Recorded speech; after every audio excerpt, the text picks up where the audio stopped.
Teenmar Mallanna channel పెట్టినప్పుడు కూడా గతంలో బీజేపీకి కొంతవైపు మొగ్గుగా మాట్లాడాడు. తర్వాత కాంగ్రెస్కు మారాడు. ఇప్పుడు కాంగ్రెస్ పార్టీ బహిష్కరణ చేసిన తర్వాత తను మళ్ళీ బీజేపీకి వెళ్తాడంటారా మీ ఆలోచన ప్రకారంగా? లేదంటే కొత్త పార్టీ పెట్టే అవకాశాలు ఉన్నాయని సోషల్ మీడియాలో ఒక ఊహాగానాలు వినిపిస్తున్నాయి. అలాంటిది ఏమన్నా పెట్టే అవకాశాలు ఉన్నాయంటారా? ఇట్లాంటి ప్రవర్తన చేస్తే బీజేపీలో పార్టీ ఆఫీస్లో కూడా అడుగుపెట్టనియరు.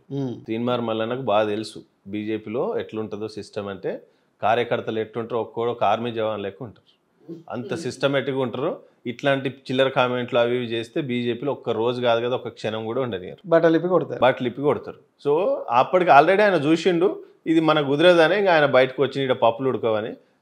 బీజేపీ అనేది ఒక క్రమశిక్షణ కలిగిన పార్టీ. సో దాంట్లో ఇట్లాంటి ఇదేంటంటే కొద్దిగా డెమోక్రసీ ఉంటుంది. ఓకే, నువ్వు ఏదైనా నువ్వు మాట్లాడుకోవచ్చు అని ఒక స్వేచ్ఛ కాంగ్రెస్ పార్టీలో ఉంటుంది. నువ్వు ఇండిపెండెంట్గా ఎదగాలనుకోవడంలో తప్పేం లేదు, నువ్వు ఎదుగుపోయి. అందరూ ఇప్పుడు రేవంత్ రెడ్డి గారు వచ్చారు పార్టీలోకి, ఆయన లీడర్షిప్ని ఆయన ఎలివేట్ చేసుకున్నాడు. నేను కొట్లాడుతున్న పార్టీని కాపాడుతాన్న నమ్మకాన్ని కార్యకర్తలకు ఇచ్చిండు, హైకమాండ్కి ఇచ్చిండు.